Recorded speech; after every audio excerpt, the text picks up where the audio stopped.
Assalamualaikum warahmatullahi wabarakatuh. Yang saya hormati dosen pengampu mata kuliah Perbandingan Hukum Islam, Bapak Agus Setiawan, Magister Hukum Islam. Sahabat-sahabat mahasiswa yang saya hormati, perkenalkan, nama saya Bambang Wahyudi, program studi Ahmadus Syasyah atau Hukum Keluarga,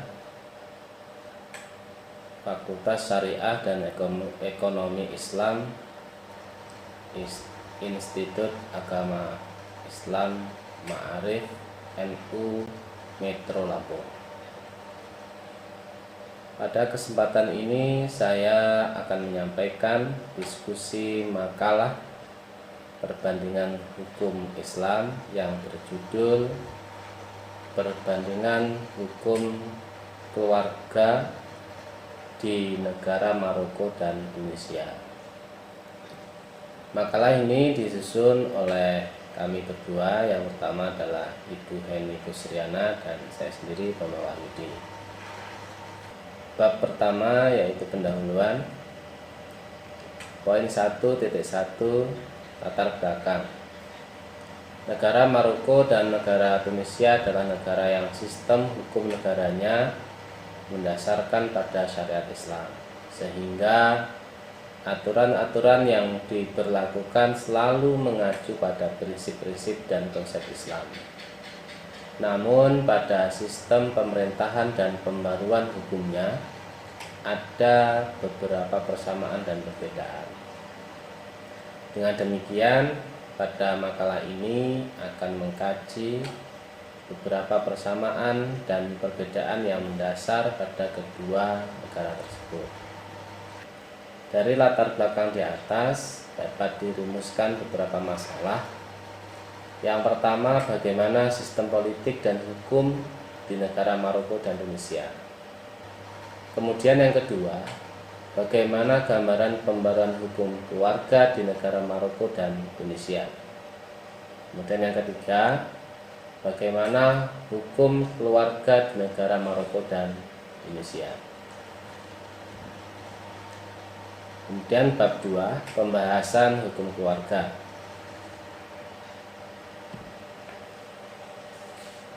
Poin 2.1, sistem politik dan hukum Maroko dan Tunisia.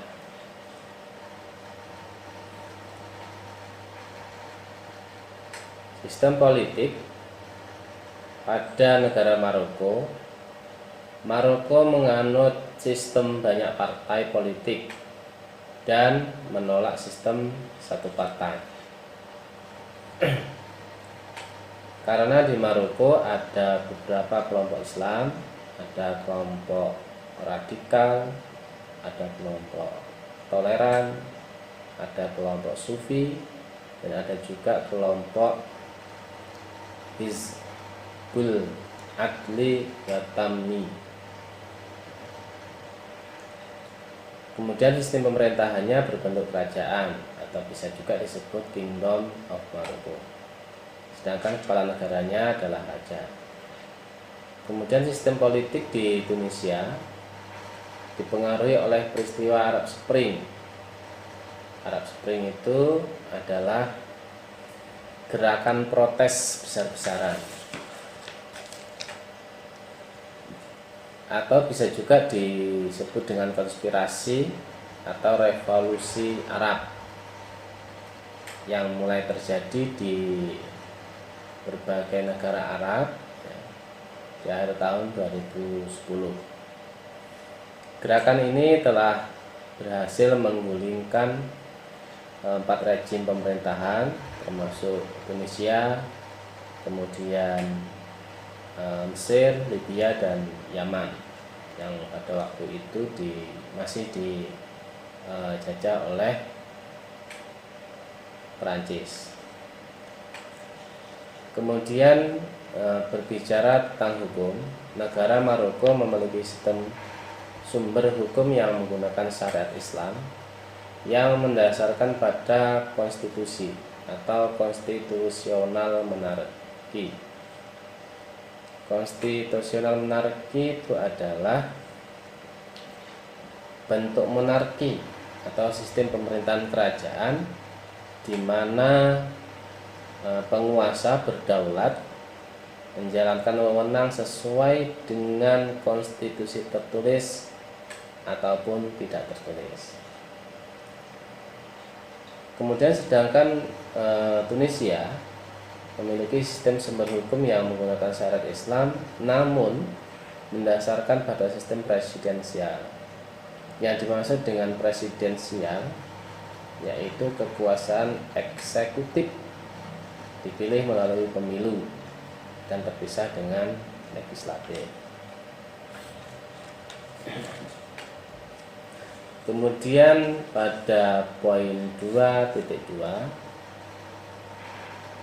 gambaran pembaruan hukum keluarga. Pada konsepnya baik negara Maroko ataupun Tunisia sama. Kedua negara tersebut menggunakan kodifikasi. Yang dimaksud kodifikasi adalah proses pengumpulan hukum-hukum di wilayah tertentu untuk menghasilkan sebuah kitab undang-undang. Kodifikasi ini biasanya menjadi ciri khas negara-negara dengan sistem hukum sipil. Kemudian perbedaan pembaruan hukum keluarga di Maroko dan Tunisia, yang pertama yaitu batas usia perkawinan. Kalau di Maroko batas usia perkawinannya minimal laki-laki 18 tahun, kemudian wanita 15 tahun. Sedangkan Tunisia minimal laki-laki berumur 20 tahun, sedangkan wanita 17 tahun. Kemudian perbedaan yang kedua yaitu pada prosedur perceraian. Di Maroko prosedur perceraiannya dapat dilakukan di pengadilan dan juga dapat di luar pengadilan dengan syarat ada minimal 2 petugas yang menjadi saksi. Sedangkan di Tunisia prosedur perceraiannya harus dilakukan di pengadilan. Kemudian perbedaan yang ketiga yaitu pada ketentuan poligami. Kalau di Maroko memperbolehkan poligami, sedangkan Tunisia secara mutlak tidak memperbolehkan poligami.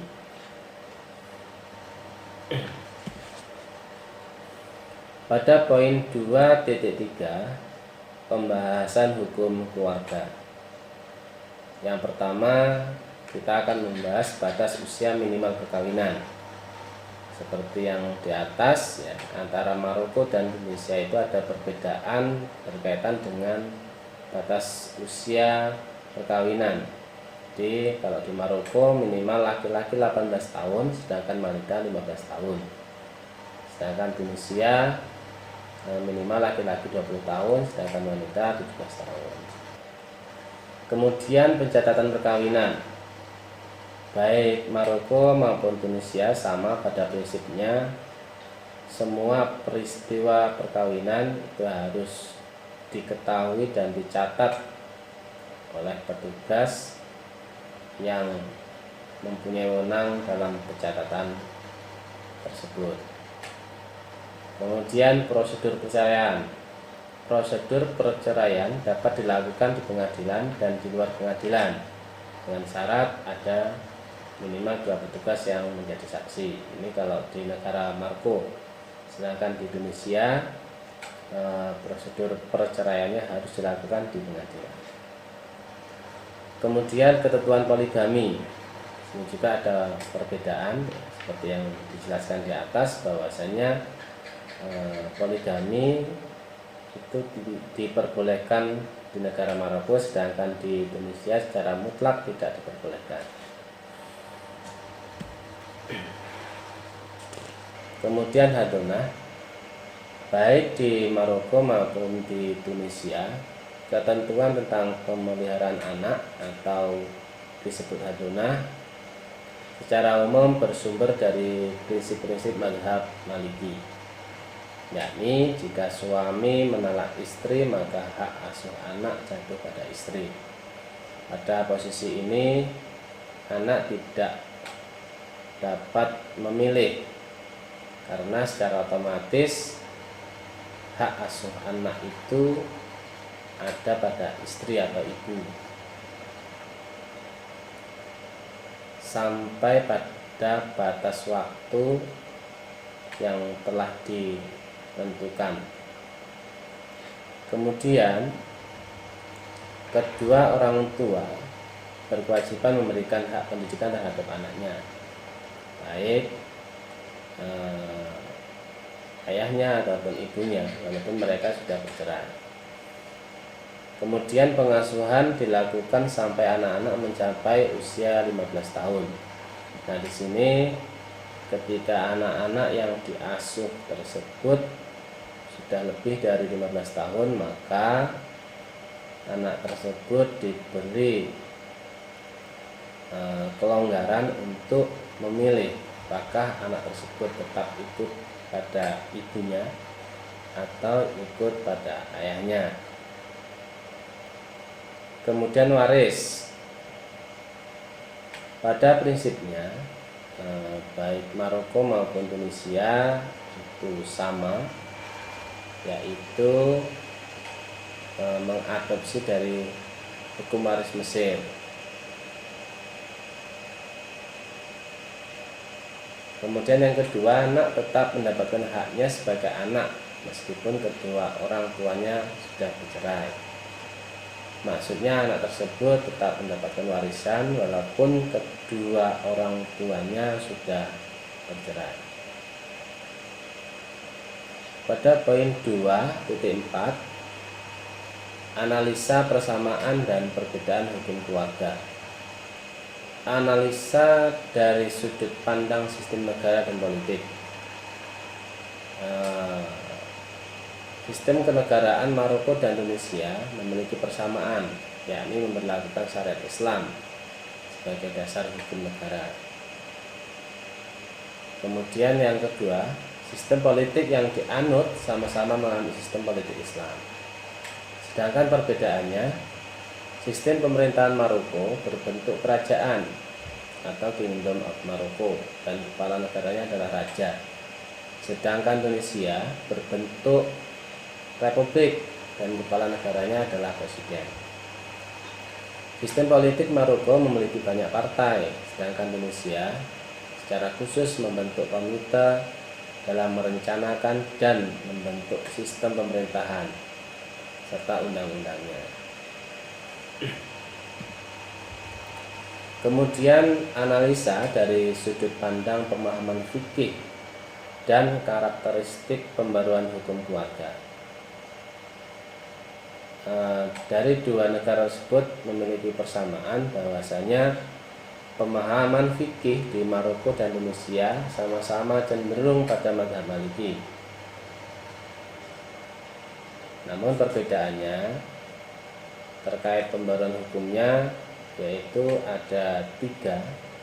Yang pertama pada batas usia minimal perkawinan, kemudian yang kedua berkaitan dengan prosedur perceraian, kemudian yang ketiga ketentuan poligami seperti yang telah dijelaskan di atas. Bab 3 penutup.